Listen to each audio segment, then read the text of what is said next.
7 Health Consequences of Going to Bed Past Midnight. You love to say you're a night owl, yet your body is telling a very different story.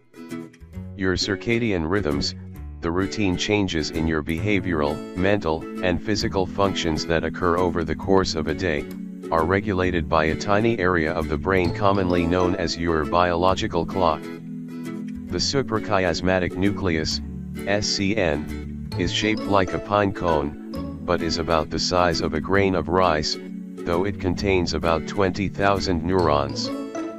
When light enters your eye, it activates neurons in the retina that convert photons, light particles, to electrical signals. These signals travel along the optic nerve to the SCN, which in turn stimulates several brain regions, including the pineal gland. The pineal gland responds by switching off production of the hormone melatonin, and this makes you feel more awake. The SCN also governs your body temperature, hormone secretion, urine production, and changes in blood pressure. After darkness falls, the SCN signals once again and your body's level of melatonin increases, making you feel drowsy. This intricate and complex biological system responds daily and automatically to the rhythms of day and night. Like all biologic beings, you respond to your environment. You are a part of the whole. When you impose an artificial tempo to your day by going to bed too late, there will be real health consequences. Type of sleep. Sleep is a cycle of phases, a shift back and forth between rapid eye movement, REM, sleep and non-REM sleep. During REM sleep, memories and thoughts from the day are processed. It is the stage of sleep in which vivid dreams occur. During non-REM sleep, many restorative functions occur. In the deepest phase of non-REM sleep, known as slow-wave sleep, the brain recovers from its daily activities and hormones are released, which help the body rebuild itself from damage done during the day. After you fall asleep, you cycle through 90 minutes of non-REM sleep followed by REM sleep. Oddly, the ratio of non-REM to REM sleep within these 90-minute cycles changes across the night, regardless of when you go to bed. Early in the night, between the hours of 11 p.m. and 3 a.m., the majority of those cycles are comprised of deep non-REM sleep and very little REM sleep. Yet, in the second half of the night, the hours between 3 a.m. and 7 a.m., this balance changes. The 90-minute cycles are comprised of more REM sleep together with a lighter form of non-REM sleep.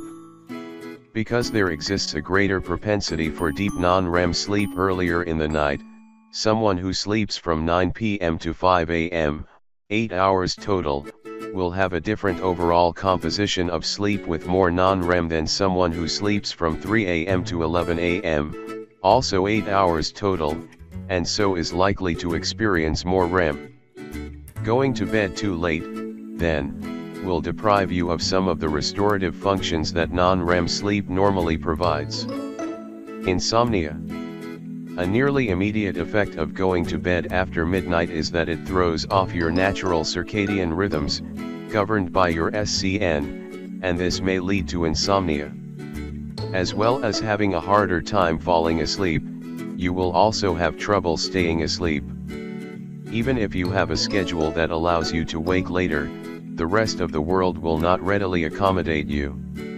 Often, the noise and commotion of the day will in all likelihood wake you before you wish. It is a well-documented fact that night shift workers, despite having a schedule that allows for an adequate amount of sleep, get less sleep than those who work days. Along with anxiety, a whole host of negative consequences flow from this basic fact of sleep deprivation. Accidents. In the workplace, the effects of too little sleep are revealed by reduced efficiency and productivity, errors, and accidents.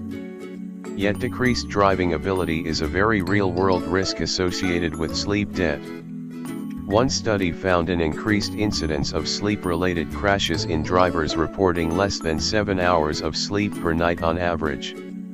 Additional contributing factors to these crashes included poor sleep quality, dissatisfaction with sleep duration, and daytime sleepiness.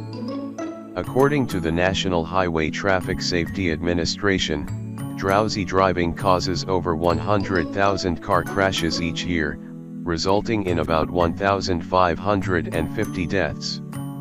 Immune response.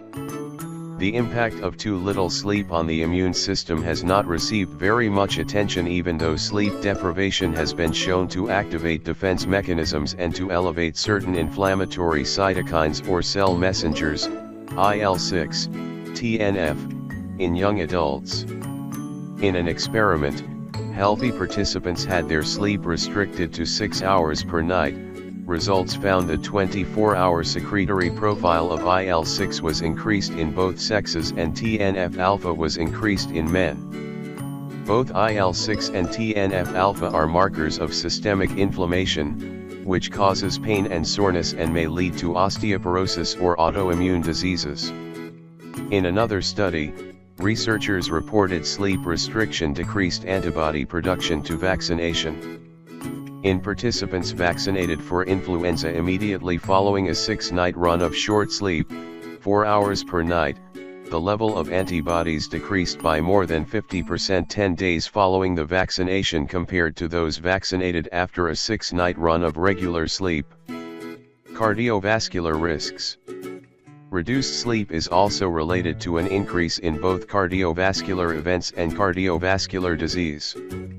In the Nurses' Health Study, researchers found evidence of increased risk of coronary events in female subjects who obtained 7 hours or less of sleep per night compared to those who averaged 8 hours per night. In another study, a 2- or 3-fold increase in risk of cardiovascular events, such as stroke or myocardial infarction, was found in subjects with an average sleep duration of 5 hours or less per night, or chronically having 5 hours or less of sleep per night at least twice per week, was reported.